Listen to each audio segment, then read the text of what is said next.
Rahul participates in 100 meters race at his school. While running, he falls down and hurts himself.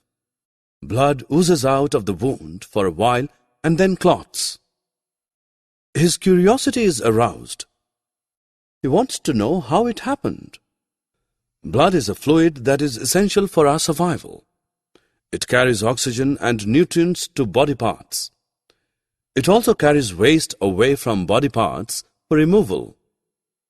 Blood consists of blood cells floating in a fluid called plasma. Plasma is yellow in color. 90% of it is water.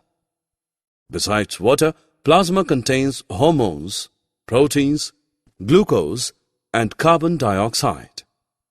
There are 3 types of blood cells: red blood cells, RBCs, white blood cells, WBCs, and platelets.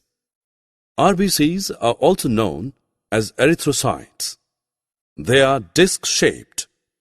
They contain a protein called hemoglobin, which is rich in iron and gives the blood its red color. Hemoglobin transports oxygen to different parts of the body. WBCs are also known as leukocytes. They come in many different shapes. They produce antibodies to fight the germs entering the body. Platelets. Platelets are also known as thrombocytes. They are oval in shape.